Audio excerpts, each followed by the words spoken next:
지리산 화엄사를 뒤덮은 열기는 단순한 더위가 아니었다. 그것은 차라리 소리 없는 비명에 가까웠다. 쇠를 끓이는 듯한 볕 아래 숲을 울리던 매미 소리마저 잦아들고 천년 고찰의 흙마당은 거북이 등처럼 쩍쩍 갈라져 있었다. 전쟁이 휩쓸고 간 상처가 채 아물기도 전에 닥쳐온 가뭄이었다. 사람들은 전쟁보다 지독한 가뭄이라 수군댔다. 화엄사 주지 해안 스님의 시선은 경내 약수터에 머물러 있었다. 언제나 서늘한 물줄기를 뿜어내던 용의 입은 바싹 말라붙어 희멀건 먼지만 쌓여갔다. 산 아래 마을 사람들이 마지막 희망처럼 지고 오던 물동이도 이젠 보이지 않았다. 지리산의 깊은 속살마저 말라붙고 있었다. 해안 스님의 발걸음이 각황전 앞으로 향했다. 60평생의 수행도 이글거리는 태양 앞에서는 무력했다. 그의 눈에 들어온 것은 수백 년을 절 마당과 함께해온 늙은 매화나무였다. 봄이면 연분홍 꽃구름을 피워 올려 중생의 시름을 덜어주던 그 나무가 지금은 노랗게 타들어가는 잎사귀를 힘겹게 매달고 있었다. 가지 끝은 이미 검게 말라 죽어가고 있었다. 나무 아미타불 관세음보살. 해안 스님의 마른 입술에서 낮은 연불이 흘러나왔다. 저 나무는 단순한 나무가 아니었다. 화엄사의 역사였고 스님에게는 부처의 가르침 그 자체였다. 저 거대한 생명이 목말라 죽어가는 것을 보면서 그는 중생의 고통을 보았다. 주지 스님. 공양주 스님이 갈라진 목소리로 다가왔다. 그의 민머리에도 땀이 송골송골 맺혔다가 이내 말라붙었다. 마지막 남은 샘물도 오늘 아침으로 바닥을 보였습니다. 이제 대중 스님들께서 마실 물도 공양미를 씻을 물도 없습니다. 해안 스님은 대답 대신 앙상한 매화나무 가지만을 바라보았다. 각황전으로 드시지요. 기우제를 시작할 시간입니다. 해안 스님은 천천히 고개를 끄덕였다. 지금 그가 할 수 있는 일은 오직 하나, 부처님의 자비를 구하는 것뿐이었다. 거대한 각황전 안은 바깥의 열기보다 더 뜨거운 기운으로 가득 찼다. 수십 명의 대중 스님들이 가사를 정제하고 빽빽하게 앉아 있었다. 해안 스님이 법좌에 오르자 묵직한 목탁 소리가 법당을 울리기 시작했다. 나무 대자 대비 구고군한 관세음보살. 스님들의 목소리가 하나로 합쳐져 거대한 파도처럼 각황전을 울렸다. 목이 쉬어라 불경을 외우고 땀이 비오듯 흘러 승복이 등을 적셨지만 기도는 멈추지 않았다. 지독한 가뭄에 시달리는 중생들을 구원하고 타들어가는 저 매화나무를 살리기 위한 간절함이었다. 해안 스님은 눈을 감았다. 그의 마음은 오직 큰 비를 구하는 일념으로 가득 차 있었다. 하지만 그 뜨거운 염원 속 내 살배기 동자승 명지는 없었다. 명지는 전쟁고아였다. 부모의 얼굴도 이름도 모른 채 몇 해 전 포대기에 쌓여 절 입구에 버려졌다. 해안 스님이 거두어 밝을 명자에 나아갈 진자를 써서 이름을 지어주었다. 명지는 절의 모두에게 살아있는 기쁨이었다. 기도가 한창인 시각 명지는 홀로 각황전 뒤뜰, 그나마 그늘이 조금 남은 처마 밑에 쭈그리고 앉아 있었다. 조그만 손에는 방금 공양간에서 얻어온 딱딱하게 마른 보리밥 한 덩이가 들려 있었다. 명지는 기도가 무엇인지 가뭄이 얼마나 무서운 것인지 알지 못했다. 그저 배가 고팠고 볕이 뜨거웠다. 그때였다. 명진의 발치에 검은 점들이 바쁘게 움직였다. 굶주린 개미떼였다. 명진은 눈을 동그랗게 뜨고 개미들을 바라보았다. 개미들은 필사적으로 무언가를 찾고 있었다. 명진은 잠시 망설였다. 자신도 배가 고팠다. 하지만 명진은 이내 자신의 보리밥 덩이를 잘게 쪼개기 시작했다. 그리고 가장 큰 밥알 하나를 개미들이 지나가는 길목에 조심스럽게 내려놓았다. 먹어. 아이의 맑은 목소리가 조용히 울렸다. 개미떼가 순식간에 밥알로 몰려들었다. 명진은 그것이 즐거운 듯 작은 입으로 호호 웃으며 남은 밥알을 마저 쪼개어 나눠주기 시작했다. 각황전 안에서는 세상을 구원하려는 거대한 기도가, 각황전 뒤뜰에서는 작은 생명들을 향한 순수한 나눔이 동시에 이루어지고 있었다. 이글거리는 하늘은 그저 말없이 두 광경을 내려다볼 뿐이었다. 이튿날 볕은 더욱 기승을 부렸다. 스님들의 얼굴에는 지친 기색이 역력했다. 밤새 이어진 기도에도 하늘은 조롱하듯 맑기만 했다. 해안 스님은 결단을 내렸다. 이대로는 안 되네. 대웅전 앞마당에 기우제를 위한 제단을 쌓게. 기우제는 보통의 기도와 달랐다. 가장 뜨거운 햇볕 아래 몸을 드러내고 부처님께 중생의 고통을 직접 호소하는 의식이었다. 젊은 스님들이 무거운 제기들을 나르고 늙은 스님들은 제단에 올릴 공약물을 준비했다. 사형, 정말 이리 한다고 비가 오겠습니까? 볕이 너무 뜨겁습니다. 제단을 쌓던 젊은 스님이 땀을 훔치며 곁에 있던 노스님에게 물었다. 의심하는 마음으로는 천년을 빌어도 비 한 방울 내리지 않는 법일세. 우리의 정성이 부족한 탓이지 부처님의 자비가 부족한 탓이 아닐세. 어서 손을 놀리게. 노스님은 짐짓 엄하게 말했지만 그의 눈빛 역시 타들어가는 하늘을 원망하듯 바라보고 있었다. 스님들은 뜨겁게 달궈진 돌바닥에 무릎을 꿇고 절을 올리기 시작했다. 끓는 돌 위에 이마를 대고 온몸으로 가뭄의 고통을 받아내며 비를 구했다. 해안 스님은 그 모습을 착잡하게 바라보았다. 수행자라 하나 저들도 인간.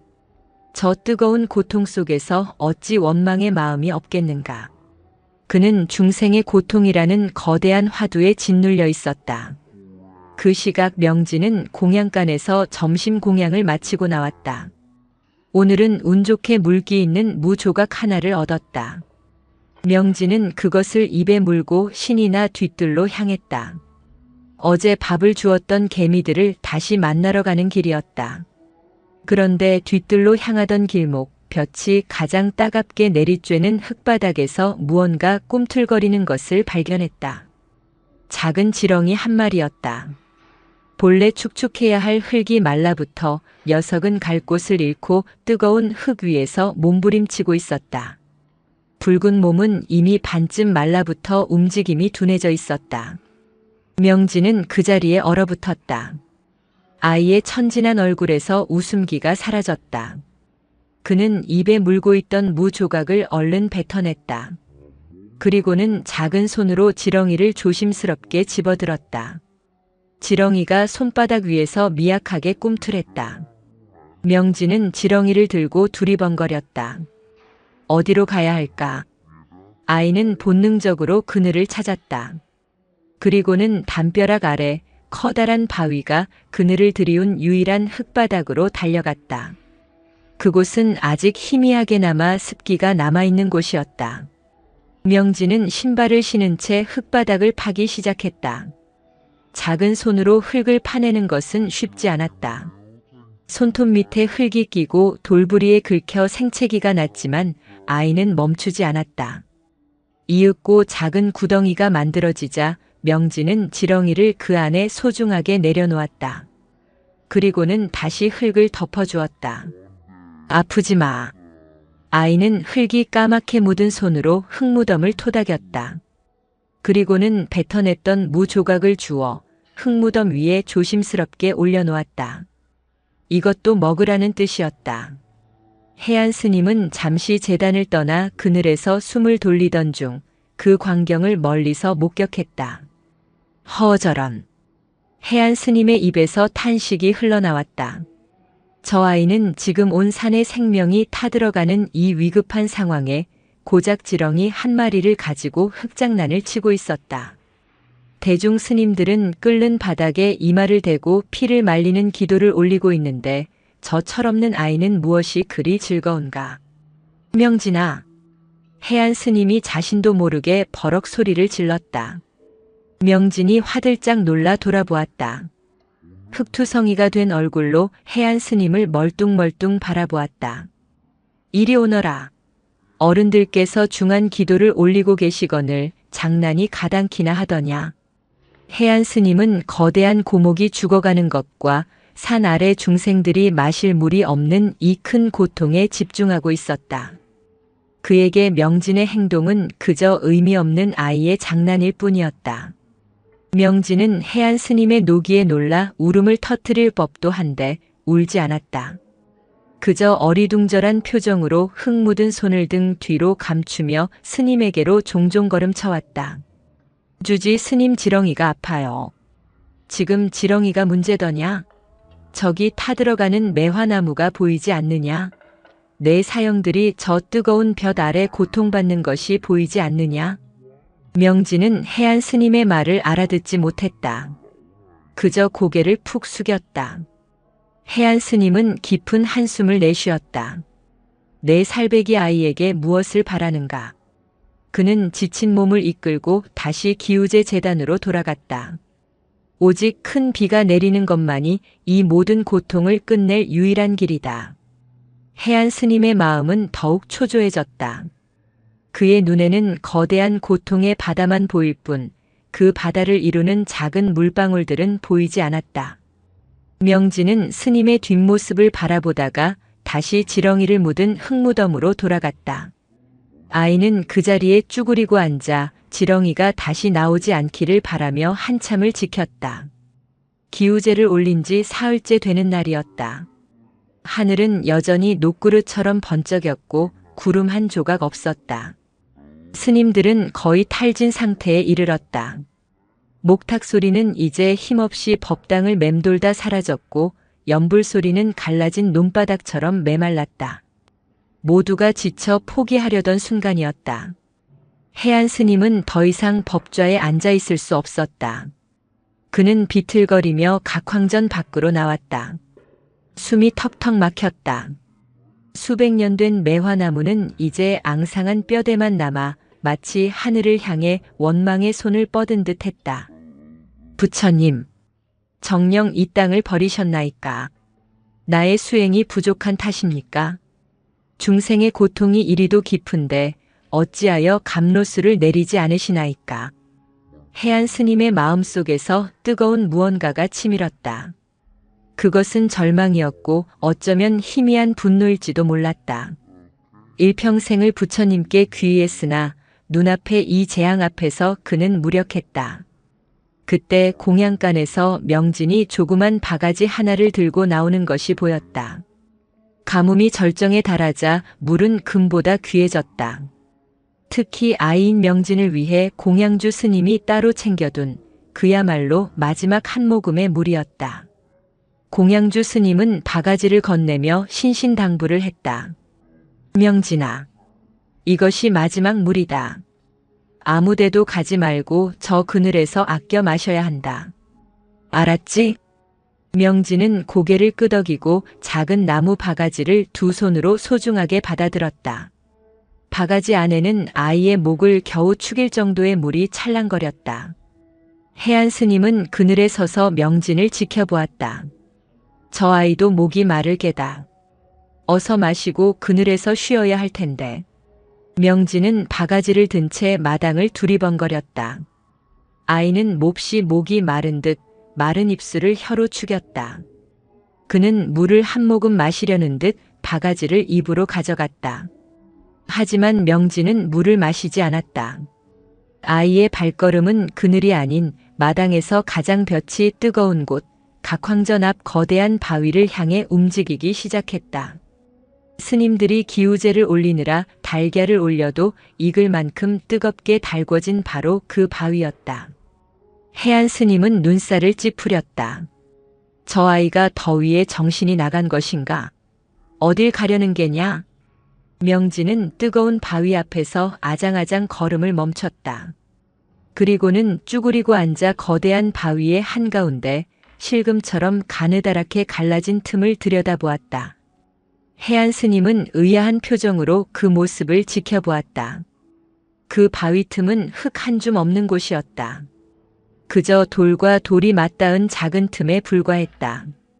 그런데 바로 그 틈 사이로 믿을 수 없는 것이 보였다. 아주 작고 여린 노란 민들레 한 송이가 고개를 내밀고 있었다. 그것은 기적이었다. 이 메마르고 뜨거운 바위 틈에서 어떻게 씨앗이 싹을 틔우고 꽃을 피웠단 말인가. 하지만 그 민들레 역시 마지막 힘을 다한 듯 노란 꽃잎이 축 처지고 잎사귀는 바싹 말라 오그라들어 있었다. 금방이라도 타서 재가 될 것만 같았다. 명진은 그 민들레를 가만히 들여다보았다. 그리고 다음 순간 해안 스님의 눈이 커졌다. 명진은 자신이 마시기 위해 받아든 그 마지막 한 모금의 물이 담긴 바가지를 조심스럽게 기울였다. 맑은 물줄기가 바가지에서 흘러나와 뜨거운 바위 틈으로 말라 비틀어진 민들레의 뿌리를 향해 정확하게 부어졌다. 쪼르르 소리를 내며 물은 순식간에 바위 틈으로 스며들었다. 명진은 바가지에 남은 마지막 한 방울까지 탈탈 털어 붓고 나서야 빈 바가지를 내려놓았다. 아이는 민들레를 향해 말했다. 많이 먹어. 아프지 마. 그 순간이었다. 해안 스님의 머릿속에서 거대한 종이 울리는 듯한 충격이 일었다. 저 아이는 자신이 마실 마지막 물을 저 바위 틈의 작은 풀 한 포기에게. 해안 스님은 그 자리에 못 박힌 듯 서 있었다. 그는 자신이 무엇을 놓치고 있었는지 깨달았다. 그는 큰 비를 구했다. 수백 년 된 매화나무를 살리고 마른 계곡을 채우고 산 아래 중생들의 고통을 씻어낼 거대한 비를 원했다. 하지만 그는 정작 가장 뜨겁고 가장 고통스러운 곳에서 마지막 숨을 몰아쉬며 피어난 저 작은 생명을 보지 못했다. 아니, 보려 하지 않았다. 모든 스님들이 큰 고통을 말하며 하늘을 원망할 때 저 4살배기 아이는 가장 작은 생명의 목마름을 외면하지 않았다. 저것이었다. 해안 스님의 눈에서 뜨거운 눈물이 왈칵 쏟아졌다. 그것은 슬픔의 눈물이 아니었다. 지독한 가뭄보다 더 메말라 있던 자신의 마음을 적시는 환희의 눈물이었다. 쪼르르르. 마지막 남은 한 방울의 물이 뜨거운 바위 틈으로 스며드는 소리. 그 소리는 해안 스님의 귀에 수만 개의 목탁 소리보다 수천 번의 독경 소리보다 더 크고 명징하게 울려 퍼졌다. 그는 얼어붙었다. 60년 넘게 쌓아온 수행의 공든 탑이 발밑에서부터 와르르 무너져 내리는 듯한 충격이었다. 무엇을 본 것인가? 4살배기 아이. 전쟁의 참화 속에서 부모조차 모른 채 버려진 아이. 가뭄이 무엇인지, 중생의 고통이 무엇인지, 심지어 부처가 무엇인지도 모르는 저 작은 아이가 자신의 마지막 생명수와도 같은 물을 아무도 거들떠보지 않는 바위 틈의 작은 들꽃책에 붓고 있었다. 해안 스님의 온몸에서 힘이 빠져나갔다. 그는 이글거리는 태양 아래 서 있었지만 등줄기로는 얼음장 같은 식은땀이 흘렀다. 저 아이는 지금 무엇을 한 것인가? 해안의 마음속에서 격렬한 혼란이 휘몰아쳤다. 그는 지난 며칠간, 아니 어쩌면 평생을 거대한 것들과 싸워왔다. 지리산을 뒤덮은 거대한 가뭄. 수백 년을 살아온 저 거대한 매화나무의 죽음. 산 아래 수많은 중생들의 거대한 고통. 그리고 그 모든 것을 구원해줄 거대한 비. 그의 기도는 거대했다. 그의 염원은 하늘을 찔렀다. 그의 고뇌는 산처럼 무거웠다. 그는 부처의 대자대비를 구했다. 큰 자비. 모든 것을 덮고 모든 것을 구원할 크나큰 자비심. 그래서 그는 작은 것들을 보지 못했다. 가뭄에 말라가는 개미떼를 위해 자신의 밥을 쪼개던 명진의 작은 손을 보지 못했다. 뜨거운 흙바닥에서 죽어가던 지렁이 한 마리를 그늘로 옮기던 그 작은 걸음을 보지 못했다. 그리고 지금 이글거리는 바위 틈에서 마지막 숨을 몰아쉬던 저 작은 민들레의 목마름을 보지 못했다. 아니, 보았더라도 외면했을 것이다. 지금 저런 풀 한 포기가 문제인가? 저 나무가 죽어가고 사람이 죽어가는데 그렇게 스스로를 다그쳤을 것이다. 거대한 고통을 해결하기 위해서는 사소한 것들은 희생되어도 좋다고 혹은 나중 문제라고 합리화했을 것이다. 그런데 명진은 달랐다. 명진에게는 거대한 매화나무와 작은 민들레가 다르지 않았다. 산 아래 중생의 목마름과 제 눈앞의 민들레의 목마름이 다르지 않았다. 아이는 큰 고통과 작은 고통을 나누지 않았다. 그저 지금 여기 자신의 눈앞에 있는 목마른 생명을 보았을 뿐이다. 그리고 자신이 가진 전부를 조건 없이 망설임 없이 내어주었다. 거기에는 어떤 기도도 어떤 바람도 어떤 대가도 없었다. 비를 내려달라는 간청도 공덕을 쌓겠다는 욕심도 중생을 구제하겠다는 거창한 서원도 없었다. 그저 아프지 말라는 순수한 마음뿐이었다. 해안 스님은 자신이 그토록 찾아 헤매던 불성이 무엇인지 그 순간 깨달았다. 불성은 깨달음을 얻은 자의 전유물이 아니었다. 그것은 고통스러운 수행의 끝에서 얻어지는 상이 아니었다. 불성은 살아있는 모든 것의 본성 그 자체였다. 거창한 이념이나 교리가 아니라 이처럼 가장 순수하고 가장 작고 가장 본능적인 자비의 행위. 그것이 바로 부처의 마음이었다. 해안 스님은 자신이 평생을 바쳐 읽어온 화엄경의 구절들이 머릿속을 스쳐 지나가는 것을 느꼈다. 하나 속에 일체가 있고 일체 속에 하나가 있다. 그토록 이해하려 애썼던 그 구절이 명진의 저 작은 물 한 바가지 속에 모두 담겨 있었다. 저 작은 민들레 한 송이의 목마름 속에 온 우주의 목마름이 담겨 있었고 저 작은 물 한 모금 속에 온 세상을 구할 감로수가 담겨 있었다. 하하. 해안 스님의 입에서 거친 숨이 터져 나왔다. 그는 뜨거운 바닥에 무릎이라도 꿇고 싶은 심정이었다. 부끄러움이 온몸을 감쌌다. 자신은 중생을 구하겠다며 하늘을 향해 소리쳤지만 정작 발밑에 가장 작은 생명은 밟아 죽일 뻔했다. 자신은 큰 비를 구하며 부처를 찾았지만 정작 살아있는 부처의 행동을 철없는 장난이라 꾸짖었다. 아프지 마. 많이 먹어. 명진은 빈 바가지를 내려놓고 흙 묻은 손으로 민들레 옆에 뜨거운 바위를 짚으며 꽃을 들여다보고 있었다. 아이의 해맑은 얼굴에는 자신이 방금 무슨 일을 했는지에 대한 자각조차 없었다. 그저 목마른 이에게 물을 주었을 뿐이라는 듯 천진한 눈망울이 반짝였다. 그때 법당 안에서 기진맥진해 있던 스님 하나가 해안 스님이 미동도 없이 서 있는 것을 보고 이상히 여겨 밖으로 나왔다. 주지 스님, 옥체 미령하십니까? 어찌? 그는 해안 스님의 시선이 머무는 곳을 따라갔다. 그곳에는 동자승 명진이 바위 틈을 들여다보며 쭈그리고 앉아 있었다. 저런 저 철부지가 또 주지 스님 심기를 명진아. 이리 오지 못하겠느냐? 수행 스님이 명진을 꾸짖기 위해 다가서려던 찰나였다. 멈추어라. 해안 스님이 낮고도 엄중한 목소리로 그를 제지했다. 스님은 깜짝 놀라 그 자리에 섰다. 해안 스님의 목소리는 분노가 아닌 깊은 울림으로 떨리고 있었다. 해안 스님은 천천히 그 스님을 돌아보았다. 해안의 얼굴은 땀과 눈물로 범벅이 되어 있었다. 자네 눈에는 저 아이가 철부지로 보이는가? 예. 주지 스님, 저 아이가 감히 마지막 남은 물로 장난을. 해안 스님은 고개를 가로저었다. 그는 더 이상 아무 말도 하지 않았다. 그저 천천히, 아주 천천히 발걸음을 옮겼다. 그의 발걸음은 각황전 법당이 아닌 명진이 쭈그리고 앉아있는 뜨거운 바위를 향하고 있었다. 법당 안에 있던 다른 스님들도 하나둘 밖으로 나왔다. 주지 스님이 기도를 멈추고 이상한 행동을 보이는 것에 모두가 의아해하며 그를 지켜보았다. 수십 명의 스님들의 시선이 일제히 해안 스님과 그가 다가가는 작은 동자승 명진에게로 쏠렸다. 지리산의 여름 햇살이 가장 정수리에 내리꽂히는 대웅전 앞마당. 모든 소리가 멎고 시간마저 멈춘 듯 했다. 해안 스님은 명진의 바로 뒤에 섰다.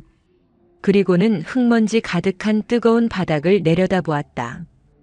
그는 자신의 발밑에서 그 거대한 바위 틈에서 간신히 고개를 내밀고 있는 작은 민들레꽃을 보았다.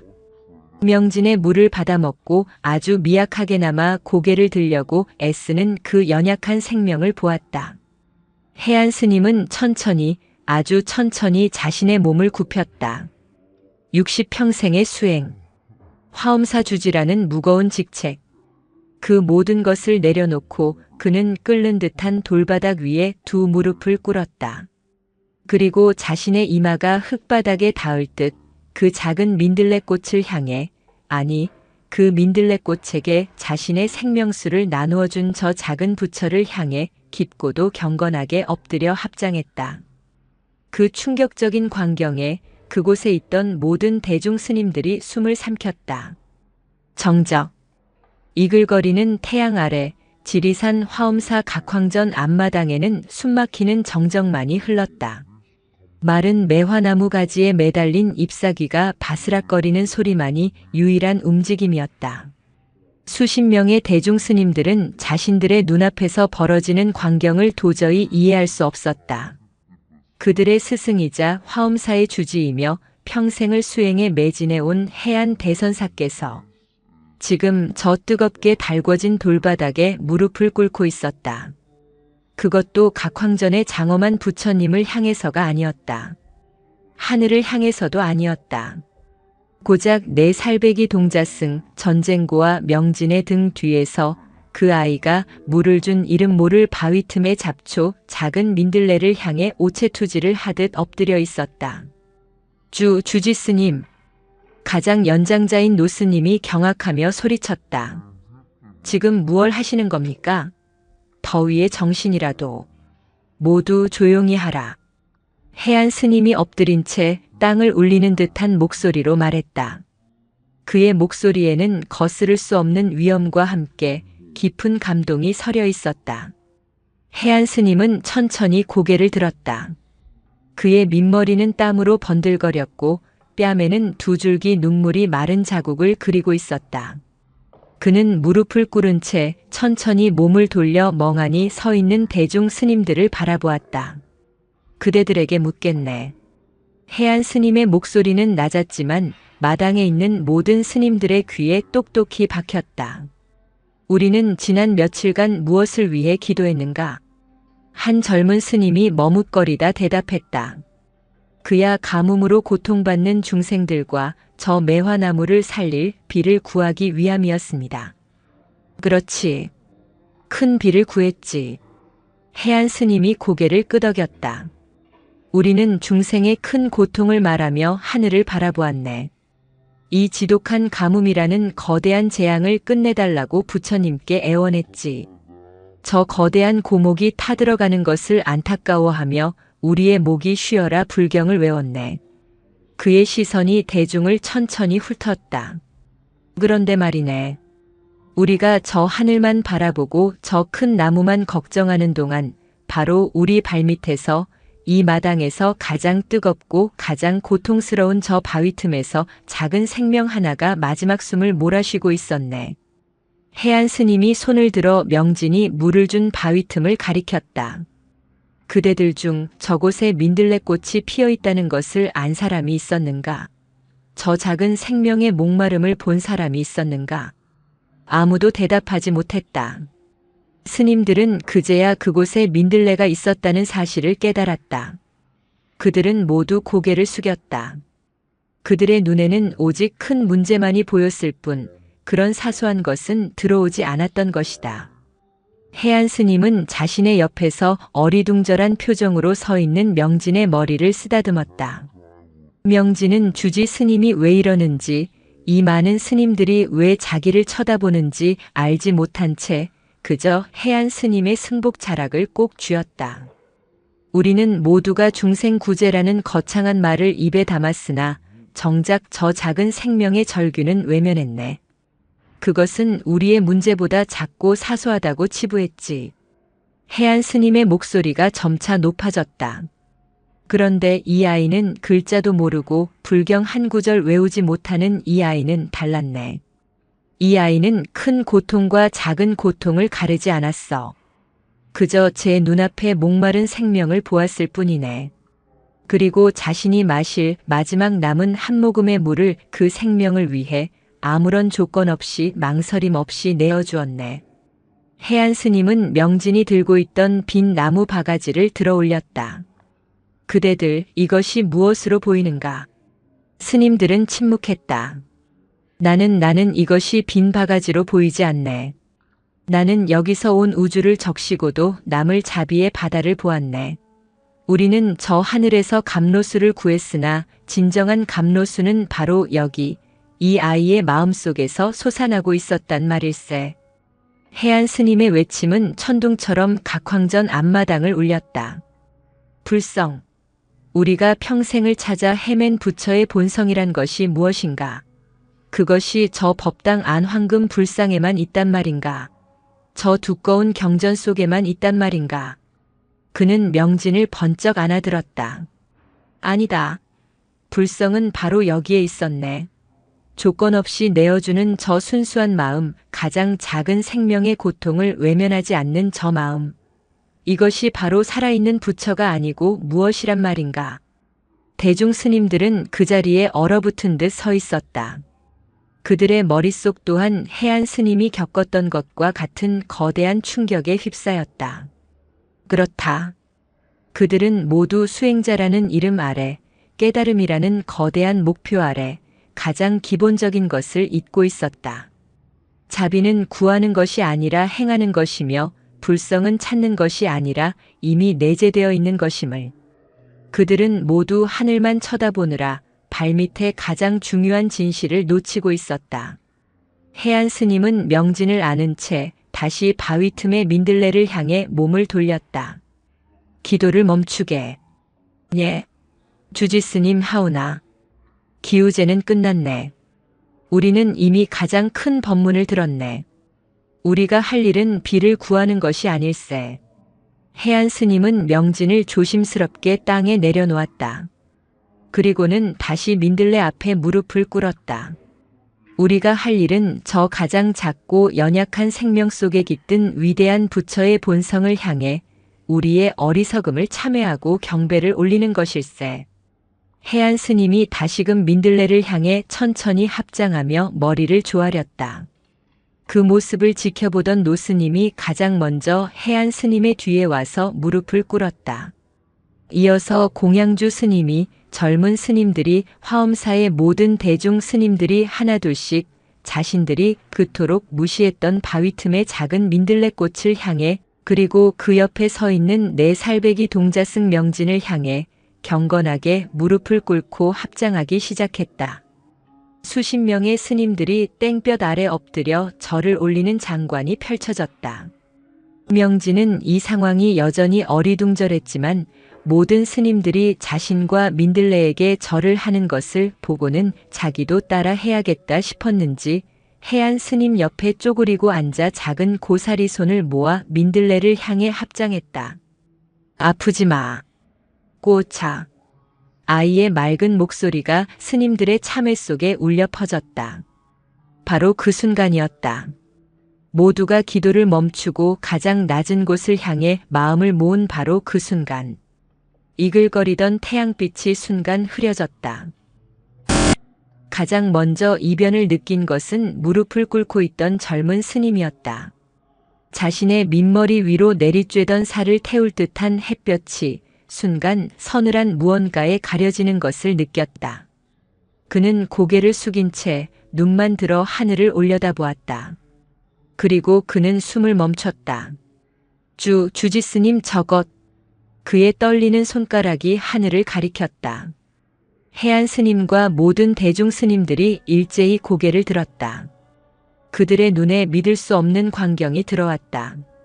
불과 몇십경 전까지만 해도 먼지 한 톨 없이 맑고 푸르렀던, 그래서 더 절망적이었던 그 놋그릇 같던 하늘. 그 하늘 한가운데 마치 거대한 먹물이 한 방울 떨어진 듯 검은 구름 한 점이 거짓말처럼 피어올라 있었다. 그 구름은 아주 작게 시작했지만 스님들이 지켜보는 앞에서 무서운 속도로 몸집을 불려가기 시작했다. 사방에서 마른 구름 조각들이 마치 자석에 이끌린 쇠붙이처럼 그 검은 구름을 향해 빨려들었다.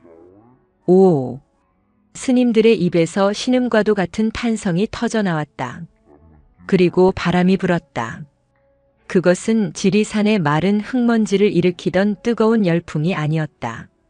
깊은 계곡 바닥, 마르지 않은 이끼의 냄새와 축축한 흙냄새를 머금은 서늘하고도 청량한 바람이었다. 바람이 스님들의 땀에 젖은 승복을 시원하게 스치고 지나갔다. 스님들은 수십 일 만에 처음 느껴보는 그 감촉에 전율했다. 해안 스님은 명진을 아는 채 천천히 일어섰다. 그는 하늘을 바라보았다. 검은 구름은 이제 화엄사 전체를 뒤덮을 만큼 거대해져 이글거리던 태양을 완전히 삼켜버렸다. 세상이 갑자기 어둑해졌다. 명진이 해안 스님의 품에서 하늘을 가리키며 외쳤다. 까매, 까매. 해안 스님은 명진을 더욱 굳게 안았다. 그의 심장이 세차게 뛰고 있었다. 오는가? 드디어 오시는가? 그때였다. 툭. 해안 스님의 민머리 위로 무언가 차가운 것이 떨어졌다. 그것은 시작이었다. 툭. 투둑. 투두둑. 마치 하늘에 낸 구멍에서 콩을 쏟아붓는 듯 굵고 시원한 빗방울이 마른 각황전 앞마당을 때리기 시작했다. 뜨겁게 달궈졌던 돌바닥은 치익 소리를 내며 하얀 수증기를 피워 올렸다. 흙먼지가 가라앉고 대신 시원한 빗줄기가 대지를 적셨다. 비다. 비가 온다. 관세음보살. 관세음보살. 젊은 스님들은 환호성을 지르며 마당으로 뛰쳐나갔다. 그들은 두 팔을 벌리고 하늘을 올려다보며 그토록 갈망하던 빗줄기를 온몸으로 맞았다. 늙은 노스님들은 그 자리에 주저앉아 눈물을 흘리며 마른 땅을 어루만졌다. 빗물인지 눈물인지 모를 것이 그들의 얼굴을 적셨다. 비는 순식간에 장대비로 변했다. 시원한 물줄기가 각황전의 기와 지붕을 타고 흘러내려 폭포수처럼 쏟아졌다. 말라붙었던 약수터의 용머리 입에서도 다시금 맑은 물이 솟아나기 시작했다. 그리고 저 멀리 수백 년 된 늙은 매화나무. 앙상하게 말라 죽어가던 그 고목의 가지가 검은 껍질이 빗물에 흠뻑 젖어 반짝이기 시작했다. 마치 오랜 갈증 끝에 감로수를 만난 듯 나무는 온몸으로 비를 빨아들이고 있었다. 해안 스님은 그 모든 광경을 명진을 아는 채 묵묵히 바라보았다. 그는 이 비가 자신들의 간절한 기도 때문에 내린 것이 아님을 알았다. 만약 그랬다면 그토록 목이 쉬어라 부처를 부르짖던 그 사흘 동안 내렸어야 했다. 이 비는 구하는 기도에 대한 응답이 아니었다. 이 비는 조건 없이 내어준 자비에 대한 공명이었다. 해안 스님은 자신의 품에 안긴 명진을 내려다보았다. 명진은 비를 맞는 것이 신기한 듯 작은 손을 뻗어 허공의 빗방울을 잡으려 애쓰고 있었다. 해안 스님은 깨달았다. 저 아이의 가장 작고 순수한 자비심, 그 바위 틈 민들레를 향한 연민의 마음이 온 우주를 움직인 것이었다. 하나가 움직이니 일체가 움직인다. 명진의 작은 마음이 우주법계를 울렸고 온 우주가 그 순수한 마음에 감응하여 함께 자비의 눈물을 흘리는 것. 그것이 바로 이비 감로수의 본질이었다. 해안 스님의 눈에서도 뜨거운 눈물이 빗물과 뒤섞여 흘러내렸다. 그는 더 이상 하늘을 향해 감사하지 않았다. 그는 자신의 품에 안긴 이 작은 부처를 가만히 끌어안았다. 명진아, 내가 우리 모두를 살렸구나. 명진은 그 말의 뜻을 알지 못했다. 그저 주지 스님의 품이 따뜻하고 비가 시원해서 헤헤 웃을 뿐이었다. 해안 스님은 명진을 아는 채 스님들이 환호하는 마당을 가로질러 아까 그 바위 틈으로 다가갔다. 빗줄기 속에서 아까까지만 해도 말라 비틀어져 있던 노란 민들레꽃이 언제 그랬냐는 듯이 고개를 빳빳이 들고 빗물에 흠뻑 젖은 노란 꽃잎을 활짝 펼치고 있었다. 마치 이 세상에서 가장 행복한 웃음을 짓는 듯 했다. 해안 스님은 그 작은 민들레를 향해 명진을 아는 채 다시 한번 깊이 고개를 숙였다. 지리산 깊은 산중 천년 고찰 화엄사에 내리는 비는 며칠 동안 이어져 지독했던 가뭄의 상처를 모두 씻어내렸다. 그리고 그 비가 그친 뒤 각황전 앞 바위 틈에 그 작은 민들레는 그해 여름 가장 샛노랗고 튼튼한 꽃을 피워 올렸다. 하늘이 열린 듯 했다. 빗줄기는 거대했다. 그것은 가뭄에 시달린 대지를 위로하듯 부드럽게 내린 것이 아니라 마치 천년의 갈증을 단숨에 해갈하려는 듯 거칠고도 힘차게 쏟아졌다. 처마 밑은 거대한 폭포가 되었고 바싹 말랐던 화엄사 경내는 순식간에 얕은 물길이 되어 흙탕물을 흘려보냈다. 스님들은 그 자리에 못 박힌 듯 서 있었다. 처음에는 환호했다. 몇몇 젊은 스님들은 마당으로 뛰쳐나가 아이처럼 춤을 추었고 노스님들은 법당을 향해 108배를 올리며 감사의 눈물을 흘렸다. 지독했던 가뭄의 끝이었다. 모두가 살았다는 안도감이었다. 그러나 그 환희의 물결이 한 차례 휩쓸고 지나간 뒤 대중의 시선은 한 곳으로 모였다. 비에 흠뻑 젖은 채 어린 명진을 굳게 안고 서 있는 주지 해안 스님. 그리고 그가 굽어보고 있는 이제는 빗줄기 속에서 생생하게 고개를 든 바위 틈의 작은 민들레꽃. 스님들의 마음속에 안도감보다 더 큰 질문이 떠올랐다. 정녕 저 아이 때문이란 말인가? 우리가 목이 터져라 사흘 밤낮을 외운 기도는 듣지 않으시고 주지 스님께서 저 민들레를 향해 절을 하신 직후였네. 나는 똑똑히 보았네. 그렇다면 우리가 외운 불경은 다 무엇이었단 말인가? 저 아이의 물 한 바가지가 우리의 사흘 정진보다 무겁단 말인가? 수런거림.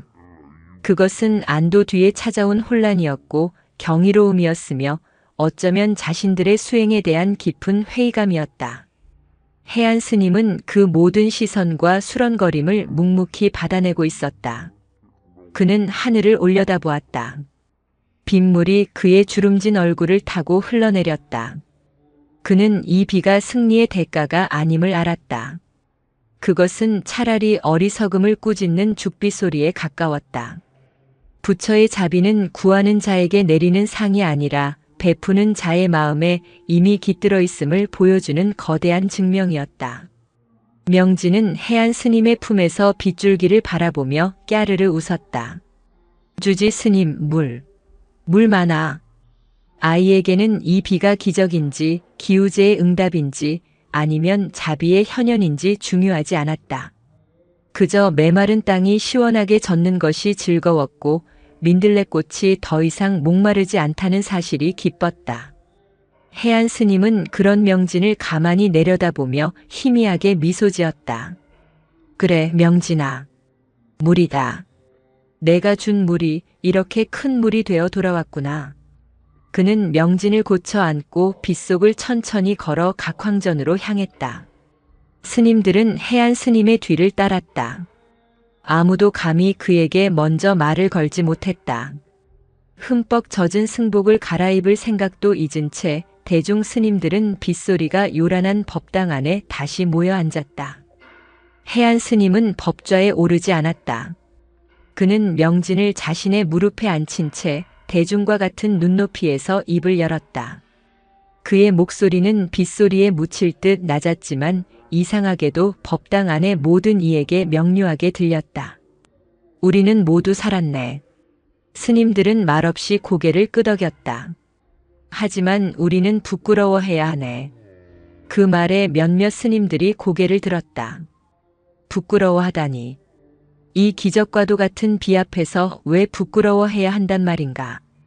해안 스님은 무릎 위에서 꼼지락거리는 명진의 작은 손을 잡으며 말을 이었다. 나는 이 화엄사의 주지로서 60평생을 부처님께 귀한 수행자로서 오늘 가장 큰 부끄러움을 느꼈네.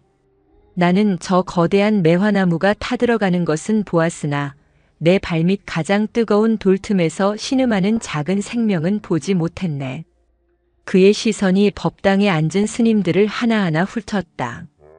우리는 중생이라는 거대한 이름을 부르짖었네. 가뭄에 고통받는 산 아래 사람들이라는 막연한 대상을 위해 기도했지. 그러나 정작 지금 당장 목말라 죽어가는 내 앞의 생명은 외면했네. 그것은 사소하다 여겼고 나중에 문제라 치부했지. 해안 스님은 잠시 숨을 골랐다. 빗소리가 더욱 거세졌다. 자비란 무엇인가? 대자대비란 무엇인가? 나는 그것이 크고 넓은 것이라 생각했네. 모든 중생을 구원하는 거대한 힘이라 믿었지. 허나 나는 틀렸네. 그는 명진의 손을 들어 보였다. 자비는 큰 것이 아니었네. 자비는 지금 여기에 있는 것이었네. 내 눈앞의 고통을 외면하지 않는 것. 내가 가진 마지막 한 모금을 기꺼이 내어주는 것. 크고 작음을 분별하지 않고 그저 아파하는 생명을 아파하는 마음으로 바라보는 것. 그것이 자비의 시작이자 전부였네. 법당 안은 무거운 침묵에 잠겼다. 스님들은 자신들의 지난 사흘을 돌아보았다. 그들은 분명 비를 구했다. 하지만 그 마음 밑바닥에는 우리의 기도로 비를 내리게 하소서라는 공덕에 대한 욕심과 이 고통을 끝내달라는 원망과 우리는 이만큼 정진했다는 교만이 숨어있지 않았던가. 하지만 명진은 달랐다. 아이의 마음에는 오직 아프지 마라는 순수한 연민뿐이었다. 해안 스님이 말을 이었다. 우리는 저 바위 틈의 민들레에게서 가장 큰 법문을 들었네. 그리고 이 아이 명진에게서 살아있는 부처를 보았네. 주지스님, 한 노스님이 놀라 외쳤다. 감히 내 살배기 아이에게 부처라니 당치 않다는 표정이었다. 해안 스님은 그를 부드럽게 제지했다. 불성은 깨달은 자에게만 있는 것이 아닐세. 불성은 본래 모든 생명에게 깃들어 있는 순수한 본성이네. 우리는 살아가면서 수행을 한다는 명분으로 그 순수한 본성 위에 나라는 생각, 옳고 그름이라는 분별, 깨달음이라는 욕심을 겹겹이 쌓아 올렸네. 하지만 저 아이를 보게. 명진은 이 무겁고 진지한 대화가 지루했는지 해안 스님의 무릎에서 내려와 법당 구석에 앉아 잠든 늙은 고양이를 토닥이고 있었다. 스님들의 시선이 그 천진한 모습으로 향했다. 저 아이에게는 나가 없네. 내가 물을 주어 공덕을 쌓겠다는 마음이 없네. 그저 목마른 생명이 보이니 물을 주었을 뿐. 그것이 바로 티끌 하나 묻지 않은 순수한 불성 그 자체일세. 우리는 모두 저 아이와 같은 마음을 가지고 태어났으나 세월과 지식 속에 잊어버리고 말았지. 해안 스님은 법좌에서 일어나 명진에게 다가갔다.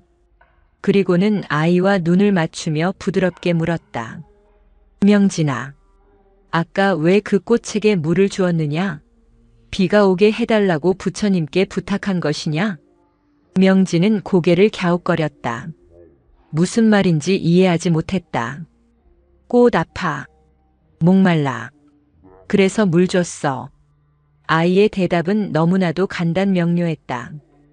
해안 스님은 그 대답을 들은 대중 스님들을 바라보았다. 들었는가? 꽃이 아파서 물을 주었다. 여기에는 어떤 거창한 이유도 철학도 기도도 없네. 이것이 우리가 평생을 화두로 삼아도 다다르기 어려운 무주상보시, 즉 조건 없이 베푸는 마음일세. 스님들은 그 자리에 얼어붙었다. 수십 년간 경전을 파고들며 이해하려 했던 그 어려운 가르침을 내 살배기 동자승의 한마디가 관통하고 있었다. 비는 밤새 그치지 않았다. 화엄사의 모든 스님들은 그날 밤 잠을 이루지 못했다. 거센 빗소리를 들으며 자신들이 평생을 바쳐 쌓아 올린 수행의 탑을 스스로 무너뜨리고 명진이라는 민들레라는 가장 낮은 곳에서부터 다시 첫걸음을 떼어야 함을 깨닫고 있었다. 비가 그친 다음 날 아침 화엄사는 다시 태어난 듯 했다. 세상의 모든 먼지가 씻겨 내려간 듯 공기는 달고 청량했다. 각황전의 단청은 더욱 선명한 빛을 뿜었고 마당에 갈라진 흙은 물기를 머금어 생명력 넘치는 검은 빛을 띠었다. 무엇보다 앙상하게 죽어가던 늙은 매화나무가 흠뻑 젖은 가지 끝에 기적처럼 아주 작은 연두빛 새순을 밀어 올리고 있었다. 새벽 예불을 마친 스님들이 공양간에 모였다. 어제와 똑같은 보리밥과 무 조각뿐인 소박한 바루였지만 그날 아침 공양은 그 어느 때보다 무겁고 경건했다. 스님들은 바루를 드는 대신 그 안에 담긴 밥알을 가만히 내려다보았다. 이 밥 한 톨. 어제까지만 해도 그저 허기를 채우기 위한 곡식 알갱이에 불과했다. 하지만 이제 그들에게 이 밥알은 다르게 보였다. 이 한 톨의 쌀이 내게 오기까지. 가뭄 속에서도 이 쌀을 길러낸 농부의 땀. 그것을 실어 나른 소의 수고. 그리고 어제 자신의 마지막 밥 한 톨을 굶주린 개미떼에게 나누어 주었던 명진의 작은 손. 모든 것이 연결되어 있었다. 스님들은 밥을 씹는 대신 마치 화두를 참구하듯 밥알의 무게를 음미했다. 식당 안에는 젓가락 부딪히는 소리, 밥 씹는 소리조차 나지 않았다. 그저 깊은 침묵 속에서 생명을 먹는다는 행위의 무거움을 받아들이고 있었다. 해안 스님은 묵묵히 공양을 들었다. 그의 시선은 맞은편에 앉아 작은 입으로 오물오물 밥을 먹는 명진에게 머물러 있었다. 명진은 밥 먹는 속도가 느렸다. 아직 젓가락질이 서툴러 밥알을 자주 흘렸다. 오늘도 명진은 밥알 하나를 상 아래로 떨어뜨렸다. 이전 같았으면 공양주 스님이 어허 복 달아난다 하고 가볍게 꾸짖었을 것이다. 하지만 오늘은 아무도 말하지 않았다. 모든 스님들의 시선이 그 밥알 하나에 쏠렸다. 명진은 자신이 밥알을 떨어뜨린 것을 알아챘다. 아이는 상 밑으로 기어들어가 흙먼지가 묻은 밥알을 조심스럽게 집어들었다. 그리고는 후후 불어서 입에 넣으려 했다. 바로 그때였다. 명진은 밥알을 입으로 가져가다 말고 잠시 망설였다. 아이의 눈동자가 대굴대굴 굴렀다. 그러더니 흙 묻은 밥알을 자신의 작은 주머니 속에 쏙 집어넣었다. 그리고는 아무 일 없었다는 듯이 다시 밥을 먹기 시작했다. 그것은 아주 작고 은밀한 행동이었다. 하지만 그 자리에 있던 모든 스님들이 그 광경을 똑똑히 목격했다. 왜 먹지 않고 주머니에 넣었을까? 흙이 묻어 더러워서일까? 아니었다. 명진은 그런 것을 가릴 아이가 아니었다. 공양이 끝나고 바루를 씻는 시간. 해안 스님은 아무 말 없이 명진의 뒤를 따랐다. 몇몇 눈치 빠른 스님들도 조용히 그 뒤를 따랐다. 명진은 자신의 작은 바루를 씻는 둥 마는 둥 하고는 젖은 손을 승복에 쓱쓱 닦고는 종종 걸음으로 뒤뜰로 향했다. 비가 그친 뒤뜰은 온통 생명의 환희로 가득했다. 이름 모를 풀들이 쑥쑥 자라났고 흙 속에서 기어나온 지렁이들이 느릿느릿 움직였다. 명진은 쪼그리고 앉아 무언가를 열심히 찾았다. 어디 갔지? 아이는 어제 자신이 묻어주었던 지렁이를 찾는 듯 했다. 하지만 비에 흙이 다 씻겨 내려가 흔적을 찾을 수 없었다. 명진이 실망한 듯 입술을 삐죽 내밀었을 때였다. 담벼락 밑에서 무언가 느릿하게 움직이는 것이 보였다. 비를 피해 잠시 쉬고 있는 손톱만 한 작은 달팽이 한 마리였다. 명진의 얼굴이 환해졌다. 아이는 달팽이 앞으로 아장아장 걸어갔다. 그리고는 아침 공양 때 주머니에 넣어두었던 그 흙먼지 묻은 밥알 한 톨을 조심스럽게 꺼냈다. 명진은 밥알을 달팽이의 더듬이 앞에 가만히 내려놓았다. 먹어. 달팽이가 더듬이를 움찔거리더니 천천히 밥알을 향해 움직이기 시작했다. 명진은 그것이 신기하고 기특한 듯 그 자리에 쭈그리고 앉아 턱을 괴고 한참을 들여다보았다. 그 모습을 숨죽여 지켜보던 스님들은 차마 움직일 수가 없었다. 가장 수행이 깊다고 알려진 노스님 한 분이 조용히 눈을 감았다. 그의 어깨가 미세하게 떨리고 있었다. 그는 울고 있었다. 그들은 수십 년간 일체 중생을 구제하겠다는 거대한 서원을 세웠다. 하지만 그들의 일체 중생 속에 저 작은 달팽이 한 마리가 밥 한 톨이 들어갈 자리는 없었다. 그들에게 중생이란 오직 사람이거나 적어도 크고 의미 있는 생명뿐이었다. 그러나 명진은 달랐다. 명진에게는 굶주린 개미도 말라가는 지렁이도 목마른 민들레도 그리고 지금 눈앞의 달팽이도 모두 자신과 똑같이 배고프고 목마른 생명일 뿐이었다. 해안 스님은 스님들을 향해 조용히 손짓했다. 아이의 저 순수한 공양의식을 방해하지 말라는 뜻이었다. 스님들은 발소리를 죽여 그 자리를 떠났다. 그날 오후 해안 스님은 대중 스님들을 모두 일터로 내보냈다. 가뭄 동안 쌓인 먼지를 털고 비에 팬 물기를 고르게 하라. 늙은 매화나무에는 지지대를 세워주고 흙을 북돋아 주어라. 그런데 해안 스님은 한 가지 지시를 더 내렸다. 그리고 각황전 앞 그 바위 틈에 있는 민들레꽃 주변으로 작은 울타리를 치도록 하게. 사람들이 오가며 밟지 않도록. 젊은 스님들이 앞다투어 대나무를 쪼개어 가장 정성스럽게 울타리를 만들기 시작했다.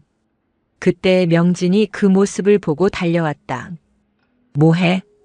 한 스님이 땀을 닦으며 웃었다. 이 꽃은 이제부터 우리 화엄사의 가장 큰 스님이시다. 그래서 스님 다치지 않게 집을 지어드리는 게야.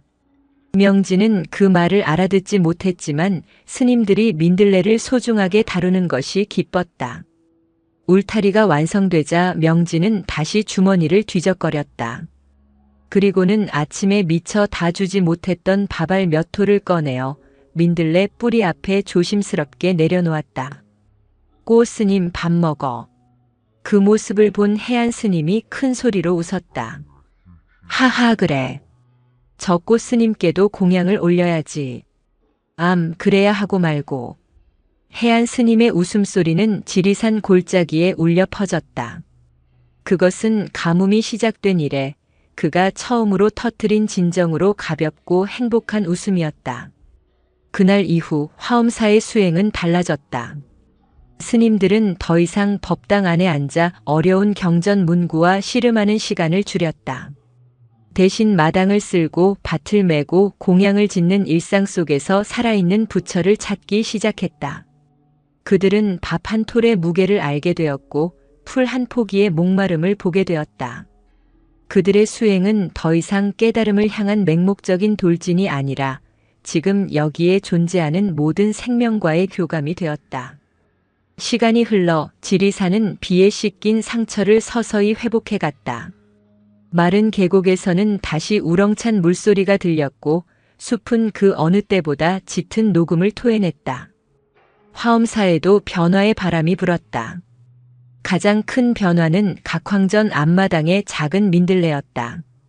스님들은 그 민들레를 민들레 보살이라 부르기 시작했다. 처음에는 젊은 스님들 사이의 농담이었지만 나중에는 모두가 진심으로 그렇게 불렀다. 스님들은 아침마다 약수터에서 가장 맑은 물을 길어다 그 민들레에게 먼저 공양을 올렸다. 그것은 수백 년 된 매화나무보다 앞선 순서였다. 그것은 단순한 의식이 아니었다. 그것은 해안 스님과 대중 스님들 모두의 다짐이었다. 가장 크고 화려한 것을 보기 전에 가장 작고 낮은 곳을 먼저 살피겠습니다.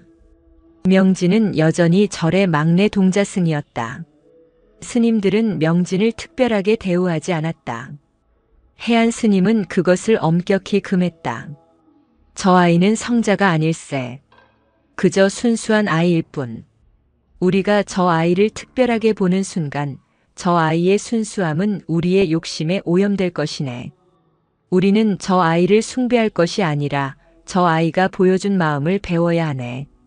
그래서 명진은 여전히 장난을 치다 혼나기도 하고 공양 시간에 꾸벅꾸벅 졸기도 했다. 하지만 스님들이 명진을 바라보는 눈빛은 근본적으로 달라져 있었다. 그들은 더 이상 명진을 가르쳐야 할 어린아이로 보지 않았다. 오히려 그들은 명진에게서 배우고 있었다. 명진은 그를 몰랐지만 그 자체로 화엄사의 가장 두꺼운 경전, 살아있는 화엄경이 되었다. 어느 늦여름날 대웅전에서 경전 공부가 한창이었다. 화엄경을 수십 년간 파고든 학승, 지명 스님이 굳은 얼굴로 해안 스님에게 질문했다. 주지 스님, 도무지 모르겠습니다. 경전에서는 하나의 티끌 속에 시방 세 개가 들어있다임이 진중함 시방 하셨습니다. 어찌 이 작은 먼지 하나에 온 우주가 들어있다는 것인지 저는 수십 년째 이 글자만 바라볼 뿐 그 뜻을 실감하지 못하겠습니다. 지명 스님의 고뇌는 깊었다. 그는 이치를 따지고 논리를 세우는 데는 누구보다 뛰어났지만 그 이치를 가슴으로 받아들이지 못해 괴로워하고 있었다. 해안 스님은 말없이 차를 한 모금 마셨다. 지명 스님. 스님은 그 답을 찾기 위해 너무 멀리 있는 책장만 바라보고 있는 듯하네. 예. 그게 무슨 말씀이십니까? 답은 경전 속에만 있는 것이 아닐세. 때로는 가장 가까운 곳에, 가장 시시한 곳에 있지. 바로 그때였다. 법당 문 밖에서 명진의 신난 목소리가 들려왔다. 스님, 스님, 이리 와보세요. 빨리요. 지명 스님은 공부 중에 끼어든 명진의 목소리에 미간을 찌푸렸다. 어허, 저 아이가 또. 해안 스님이 지명 스님을 말리며 미소 지었다. 가보세. 저 아이가 우리에게 또 무슨 법문을 들려주려는지. 해안 스님과 지명 스님 그리고 몇몇 스님들이 법당 밖으로 나갔다.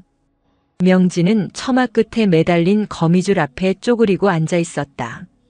간밤에 내린 이슬이 거미줄에 송골송골 맺혀 아침 햇살을 받아 영롱하게 빛나고 있었다. 보세요. 구슬이 엄청 많아요. 명진이 손가락으로 거미줄을 가리켰다. 지명 스님은 어이가 없었다. 고작 거미줄에 맺힌 이슬을 보라고 자신들을 부른 것인가. 명진아, 지금 스님들은 중요한 공부를. 지명 스님이 명진을 꾸짖으려던 순간 해안 스님이 그의 어깨를 짚었다. 스님, 저것을 자세히 보시게. 지명 스님은 해안 스님의 말에 마지못해 거미줄로 다가갔다. 그리고 무심코 그 이슬방울 하나를 들여다보았다. 그 순간 지명 스님은 숨이 멎는 듯 했다. 아주 작은 금방이라도 터질 듯한 그 이슬방울 하나 속에 자신이 방금 나온 각황전의 거대한 모습이, 그 앞에 늙은 매화나무가, 넓은 마당이, 그리고 그것을 들여다보는 자신의 놀란 얼굴이, 온 세상이 그 안에 고스란히 비쳐 보였다. 그런데 놀라운 것은 그것뿐만이 아니었다. 그 이슬방울 안에는 옆에 있는 다른 이슬방울의 모습도 비쳐 있었고, 그 비친 이슬방울 안에는 또 다른 이슬방울이, 그리고 그 안에는 또 온 세상이. 하나의 이슬방울이 모든 이슬방울을 비추고 모든 이슬방울이 이 하나의 이슬방울을 비추고 있었다. 거미줄에 매달린 수백 개의 이슬방울들이 서로를 끝없이 비추며 장엄한 우주를 만들어내고 있었다. 그것은 인드라망. 화엄경에서 말하는 온 우주가 구슬처럼 엮여 서로를 비추는 그 장엄한 세계의 축소판이었다. 아! 지명 스님은 그 자리에 주저앉을 뻔했다. 하나의 티끌 속에 시방 세 개가 들어있다. 수십 년간 그를 괴롭혔던 그 화두. 그 답이 지금 눈앞에 이 거미줄 이슬에 있었다. 지명 스님은 떨리는 눈으로 명진을 바라보았다. 명진은 여전히 이슬 방울이 신기한 듯 웃고 있었다. 예쁘다. 그치요, 스님? 지명 스님은 대답 대신 명진을 향해 깊이 합장했다. 그는 눈물을 흘리고 있었다. 해안 스님이 지명 스님의 어깨를 두드렸다. 이제 알겠는가? 경전은 두꺼운 종이 위에만 있는 것이 아닐세. 진리는 저렇게 처마 끝에 대롱대롱 매달려 있기도 하지. 다만 우리가 그것을 볼 수 있는 맑은 눈을 잃어버렸을 뿐. 해안 스님은 명진의 머리를 쓰다듬었다. 그리고 여기 우리에게 그 맑은 눈을 다시 뜨게 해주는 살아있는 경전이 있네. 그날 이후 지명 스님은 더 이상 경전의 글자에만 매달리지 않았다. 그는 아침마다 명진의 손을 잡고 절 마당을 산책하는 것으로 하루의 공부를 시작했다. 명진이 가리키는 작은 돌멩이, 이름 모를 풀 한 포기, 기어가는 벌레 한 마리에서 그는 그 어떤 경전보다 깊은 우주의 이치를 배우고 있었다. 화엄사는 그렇게 가장 작은 동자승을 스승으로 삼아 가장 낮은 곳에서 가장 높은 진리를 배우는 진정한 수행 도량이 되어가고 있었다. 겨울이 지나고 지리산에 다시 봄이 찾아왔다. 지난 여름에 지독했던 가뭄과 온 산을 뒤덮었던 죽음의 열기는 마치 먼 옛날의 꿈결처럼 아득해졌다. 전쟁의 상처와 가뭄의 고통을 겪어낸 땅은 역설적이게도 더욱 강인한 생명력을 뿜어냈다. 화엄사 골짜기마다 다시 맑은 물이 굽이쳐 흘렀고 그 물소리는 천년 고찰의 아침을 깨우는 가장 힘찬 독경 소리가 되었다. 화엄사의 스님들은 변함없이 새벽에 일어나 예불을 드리고 밭을 갈고 마당을 쓸었다. 하지만 그들의 일상은 근본적으로 변해 있었다. 그들은 더 이상 깨달음이라는 거대한 목표를 향해 맹렬히 돌진하지 않았다. 아침에 마당을 쓰는 스님은 빗자루에 쓸려나가는 흙먼지 한 톨에서 지명 스님이 보았던 일미진중함 시방의 우주를 보았다. 그는 더 이상 마당을 깨끗하게 하기 위해 쓸지 않았다. 그는 우주를 쓸고 있었다. 빗자루 질 하나하나가 그대로 수행이 되었다. 공양간에서 쌀을 씻는 공양주 스님은 쌀뜨물에 섞여 나가는 쌀룬 하나를 보며 그것을 굶주린 개미에게 나누어 주던 명진의 밥 한 톨을 떠올렸다. 그는 더 이상 밥을 짓는 것이 아니었다. 그는 수많은 생명을 공양하는 자비를 짓고 있었다. 걸음을 옮길 때 스님들의 시선은 더 이상 저 멀리 산봉우리의 구름이나 경전의 심오한 글귀에 머물지 않았다. 그들의 시선은 자신의 발밑, 지금 딛고 있는 땅을 향했다. 혹여 자신의 발걸음에 이름 모를 작은 벌레라도 밟힐세라 그들의 걸음은 느려지고 조심스러워졌다. 화엄사는 고요했지만 그 고요함 속에는 이전에는 없던 따뜻한 생명의 기운이 넘실댔다. 스님들의 얼굴에서 거대한 화두에 짓눌려 있던 고뇌의 빛이 사라지고 그 자리에는 일상 속에서 작은 진리를 발견하는 기쁨의 미소가 자리 잡았다. 그리고 마침내 그날이 왔다. 지난 여름 죽음의 문턱까지 갔던 각황전 앞에 늙은 매화나무. 스님들의 극진한 보살핌 속에서 겨우 새순을 틔웠던 그 나무가 마침내 꽃망울을 터뜨린 것이다. 꽃이 피었습니다. 이른 아침 매화나무에 물을 주러 갔던 젊은 스님이 울먹이며 외쳤다. 모든 대중 스님들이 심지어 예불 중이던 해안 스님까지 법당을 나와 마당으로 모여들었다. 그것은 장관이었다. 앙상하게 검은 뼈대만 남아 죽은 줄 알았던 그 가지 끝에서 연분홍빛 꽃잎이 구름처럼 피어올랐다.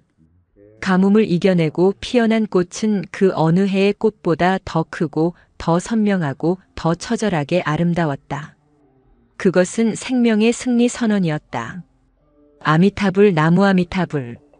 스님들은 넋을 잃고 그 거대한 꽃나무를 바라보며 합장했다. 저것이야말로 부처님의 값이다. 우리의 기도가 가뭄 속에서도 포기하지 않았던 그 정성이 마침내 한 스님이 감격에 겨워 그렇게 말했을 때였다. 아닐세. 해안 스님이 조용히 그러나 단호하게 말했다. 스님들의 시선이 해안 스님에게로 향했다. 해안 스님은 저 화려한 매화나무를 바라보고 있지 않았다. 그의 시선은 다른 곳, 가장 낮은 곳을 향해 있었다. 그는 자신의 옆에 서서 매화나무 꽃잎을 신기하게 바라보는 명진의 손을 잡았다. 저 거대한 나무를 살린 것은 우리의 거창한 기도가 아니었네. 저 나무를 살린 것은 바로 저 작은 생명을 살린 마음이었지. 해안 스님은 명진의 손을 이끌고 천천히 걸음을 옮겼다. 그의 발걸음이 멈춘 곳은 이제는 화엄사에서 각황전의 부처님만큼이나 신성한 장소가 된 곳. 대웅전 앞 거대한 바위 틈. 스님들이 정성껏 대나무로 울타리를 쳐둔 바로 그 자리였다. 지난 여름 그토록 샛노랗게 피어났던 민들레 보살은 이미 오래전에 꽃씨를 날리고 져버린 뒤였다. 하지만 바로 그 바위 틈, 흙 한 줌 없던 그 척박한 돌틈 사이로 올해도 어김없이 새로운 민들레 싹이 파랗게 돋아나 앙증맞은 노란 꽃망울을 막 터뜨리고 있었다. 그것은 매화나무처럼 화려하지도 크지도 않았다. 자칫 발에 밟힐 수도 있을 만큼 작고 연약했다. 하지만 그 어떤 거목보다도 강인한 생명력이었다. 해안 스님은 그 작은 민들레꽃 앞에 쭈그리고 앉았다. 명진도 그 옆에 따라 앉았다. 모두 이리 오게. 스님들은 화려한 매화나무를 뒤로하고 해안 스님의 곁, 작은 민들레 울타리 주변으로 모여들었다. 해안 스님은 민들레꽃을 가만히 들여다보며 입을 열었다. 저 매화나무는 우리에게 희망을 보여주었네. 죽음 속에서도 삶이 있다는 것을 보여주었지. 참으로 장하고 아름다운 일이야. 그의 손이 민들레를 가리켰다. 하지만 이 민들레는 우리에게 이유를 가르쳐 주었네. 우리가 왜 살아야 하는지, 그리고 어떻게 살아야 하는지를 가르쳐 주었지. 마침 그날 산 아래 마을에서 한 거사가 화엄사를 찾아왔다.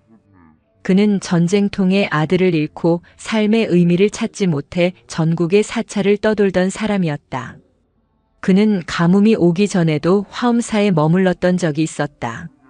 그는 사찰의 분위기가 완전히 바뀐 것을 금세 알아차렸다. 이전의 화엄사는 엄격한 규율과 치열한 수행의 기운이 감도는 서늘하고 날카로운 곳이었다. 스님들은 모두 깊은 고뇌에 차 있거나 깨달음을 향한 열망으로 번뜩였다. 하지만 지금의 화엄사는 달랐다. 스님들의 얼굴에는 편안한 미소가 걸려 있었고 그들의 걸음걸이 하나, 눈빛 하나에 따뜻한 온기가 흘렀다. 한 스님이 길을 가로지르는 지렁이를 발견하고는 한참을 쪼그리고 앉아 녀석이 흙으로 돌아갈 때까지 지켜봐주는 모습을 보았다. 또 다른 스님은 자신의 바로에 든 밥을 떼어 처마 밑에 둥지를 튼 제비 새끼에게 나누어 주고 있었다. 거사는 이 알 수 없는 변화에 이끌려 해안 스님을 찾았다. 그리고 그는 마당 한가운데서 모든 스님들을 모아놓고 바위 틈의 작은 들꽃을 보며 법문을 하는 해안 스님을 발견했다. 거사는 조용히 그 뒤에 서서 법문을 들었다. 해안 스님의 목소리는 봄바람처럼 부드럽고 바위처럼 단단했다. 우리는 어리석었네. 우리는 평생을 큰 것만을 쫓았지. 큰 깨달음, 큰 자비, 큰 서원. 저 하늘의 매화나무처럼 화려하고 거대한 것만을 부처라 여겼네. 그는 명진의 머리를 쓰다듬었다. 하지만 부처는 저 높은 곳에 있지 않았네. 부처는 바로 여기 가장 낮은 곳에 있었네.